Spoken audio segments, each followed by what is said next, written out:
पिछले कुछ दिनों से रहुआ संग्राम गांव निवासी मजदूर दिनेश कामती उर्फ दल्लू हत्याकांड चर्चा का विषय बना हुआ है। इसी प्रकरण में झंझारपुर लोकसभा क्षेत्र से सांसद रामप्रीत मंडल अपने संसदीय क्षेत्र रहुआ संग्राम और भाजपा के वरिष्ठ नेता दिलीप मिश्र के निजी आवास चुन्नी गांव के दौरे पर आए।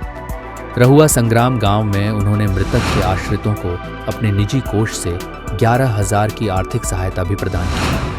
इसी दौरान उन्होंने अपने एक पत्र का जिक्र करते हुए झंझारपुर डीएसपी पवन कुमार को लेकर क्या कुछ कहा, आप खुद उनकी जुबानी सुनिए। ये बात है, अभी मैं आया हूँ रहुआ संग्राम, जहाँ कुछ घटनाएं घटी थी कुछ दिन पहले और बहुत बेकसूर लोगों को जो एफआईआर किया गया वो जांच के लिए आए हैं और आप लोग हमारे बीच आए।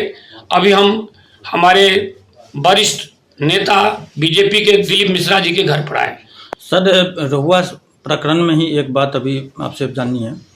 एक पत्र आपका इस बीच में काफ़ी चर्चा का विषय बना था, जो झंझारपुर एसडीपीओ के लेके आपने लिखी थी और समाचार में भी प्रकाशित हुआ था। और कहीं से वो पेपर लीक हो गया होगा। ये कॉन्फिडेंशियल पत्र माननीय मुख्यमंत्री जी को मैंने भेजा था, कहीं न कहीं से लिखा हुआ, लेकिन ये सही घटना है क्योंकि ये डीएसपी इससे पहले मधेपुर में भी अंधरा ठाड़ी में यहाँ एसएचओ रहकर गए हुए हैं और मुझे बहुत सारे कंप्लेंट मिला कि ये जो है गरीब लोगों से ज़्यादातर पैसा मांगने का काम करते हैं, गलत काम करते हैं, गलत काम करने की कोशिश भी करते हैं।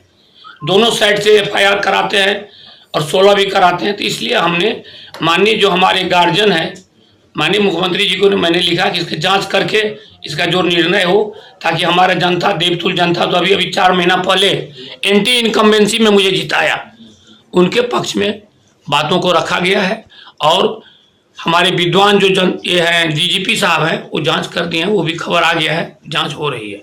जो भी न्याय संगत होगा वो जांच करके रिपोर्ट माननीय मुख्यमंत्री तक जाएगा।